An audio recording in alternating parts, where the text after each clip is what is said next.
Hello nerds and welcome to the LarpHouse. I am Cheyenne Rain, and this week, while I'm getting together the narrative video for College of Wizardry, I just wanted to publish a first impressions word vomit about my experience there. And I'm gonna tell you right now, it was perfect. It was perfection. So this was my first ever Nordic LARP and my first time traveling out of even my state for a LARP, and I was able to do that largely because of our Patreon supporters, so thank you so much. It was an actual dream come true. So we spent a couple days before the game actually started in Berlin so that we could get used to the time zone change before we started the most epic LARP adventure of our lives. And even though I was in Berlin, going to cute little circus-themed bars and goth shops and seeing amazing sights and just sort of feeding myself, it didn't actually sink in that I was going to wizard school until I saw the castle.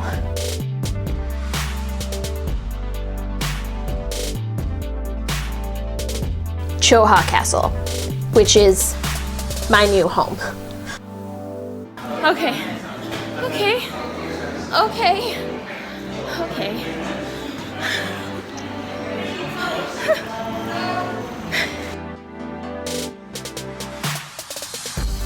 It was a real battle not to cry that I actually did end up losing. Immediately, I saw people in amazing costumes. I met my co-prefect and I got settled in with the other students. But I'm not actually going to talk about the in-character story in this video. What I want to talk about here is the overall experience that was College of Wizardry. So we're going to start with the rules, and the reason that I even mention the rules is because they are so incredibly simple. You can pick them up at the workshop the night before the game. And for me, that is huge because I come from a culture of gaming that is very reliant on mechanics and rules. I didn't realize how much until I went to this game. And the thing is, I have ADHD, and it's notable. And because of that, it can be a real struggle for me to remember whether or not the thing I want my character to do is in compliance with like Chapter 6, Rule 31, Subclause D. You know, it can really pull me out of the game. Anyways, at College of Wizardry, the rules facilitate so much freedom and improvisation that I finally just felt like I could breathe as a role player and as a LARPer. It was so much more focused on character development through story rather than character development through leveling up and abilities that it created opportunities for these amazing moments that probably would never have happened in any of the other games that I've played. Another thing I noticed was that a lot of the in-game staff, besides like the goblins, so the professors and even the headmistress, they were all also players that had just been briefed differently. And this kind of resulted in comparatively very little plot supervision over the story. There's a lot less control by the staff. Less, not none, mind you. I even at one point sought out of game staff to check with them and make sure that something that I wanted to do for my character was going to be okay and was going to fly. And when I came up to the guy and asked him, he said, "You know that's your character, right? As long as you don't change your house or major, you're fine. It's your character. You can do what you want." And that just that moment changed everything. They even had an emotional safety briefing before the game. Hi, my name is Cecile, and I'm going to talk to you guys about emotional safety. An emotional safety briefing. That's my whole deal. And in this emotional safety briefing, they described a room that anyone can go to at any time that has blankets and tea and snacks and medical supplies whenever you're feeling emotionally overwhelmed or physically overwhelmed, any out-of-game bad emotions and you just need to decompress.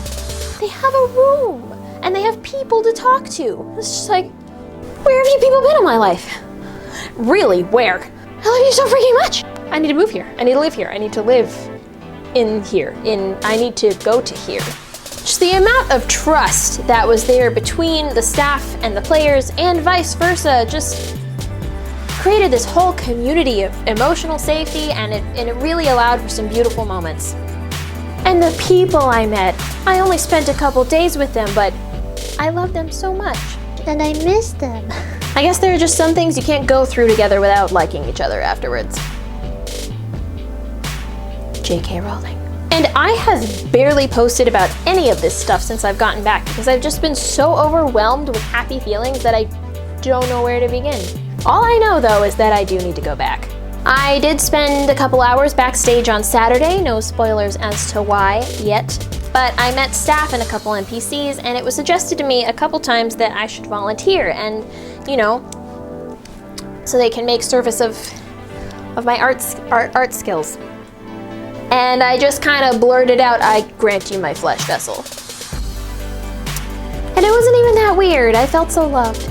I have never wanted anything more in my entire life than to go and play and work and learn about these people and their organization, because I really believe that games like College of Wizardry, as run by Joback Studios, are exactly the kind of game that's going to launch LARP into the mainstream as a hobby. And I gotta be there for that. I gotta be a part of that.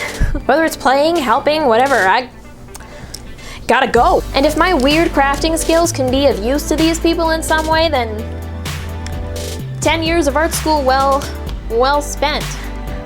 So I have a poll up on our Patreon page currently that is open to the entire public about which Joback Studios event you would like to see me cover next. There are pirate LARPs, vampire LARPs on ships and in castles and in mansions. You just take your pick. Currently, the pirate LARP is in the lead, so check it out, vote for what you want to see. The link is in the description of this video.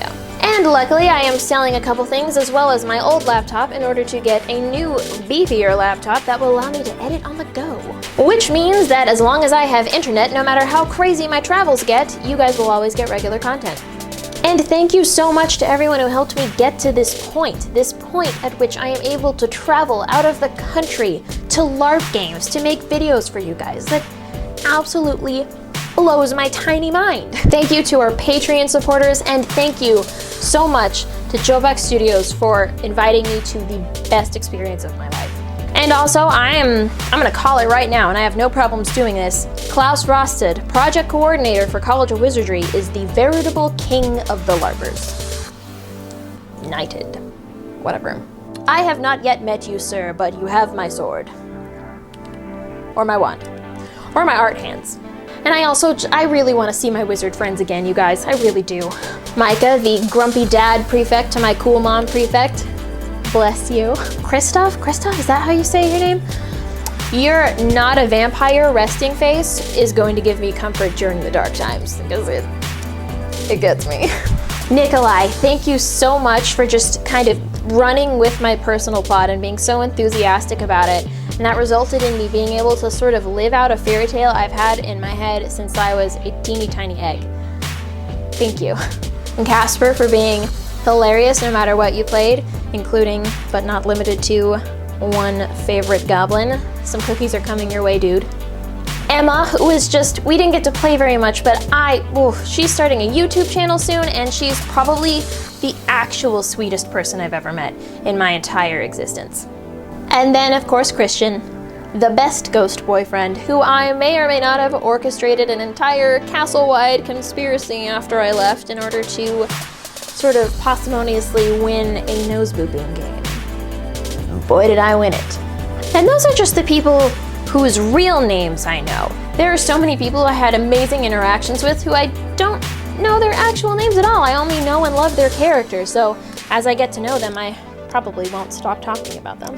I'm gonna end this now before I start crying like a weenie, but good lord, I'm hooked. I'm hooked like a salmon in spring. And one last bit of news for you guys before I leave you. I am going to be limiting the availability of things on the Etsy store and opening it up sort of seasonally for now, while I train up my new girl, Melanie, to help me fill orders. I'm going to make a sort of catalog that patrons and people playing games that I attend will always be able to order from, but doing this is going to help me keep from falling behind on orders because I really don't want to leave you guys hanging, and I want to focus on making amazing content for you guys. As amazing as I'm able. And if you win the eventual Pimp Your LARP drawing, you will, have your pick of the shop, so there's always that too.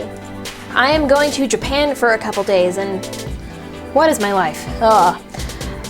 Real-time updates will be available for patrons, just like last time. I hope you guys enjoyed that. If you pledge at the travel guide level on our Patreon now, you will be eligible to get the fox mask gift. While I'm there, I will be filming everything, including my visit to the Haven Hollow chapter of the Underworld LARP, as well as plotting and planning some cool new episodes, including armor making, character bleed, making an articulating mask for different types of animals with lightweight materials. And we are still calling for interviews from GMs, veteran LARPers, LARPers of color, actors, and the classic in-character interviews. So check out our interview master post in the description of this video if you want to be part of the show.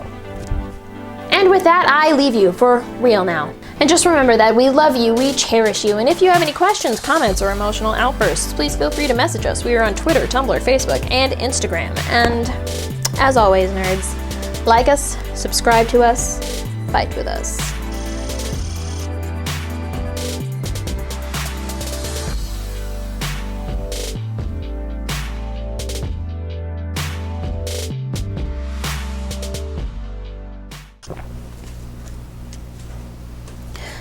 This beer smells like my cat. Cat beer? Yeah. Huh. It smells like Rufio, but I mean, you know, he's clean. Not any bad parts of Rufio, but it smells like Rufio. That's really strange. Essence of overweight cat.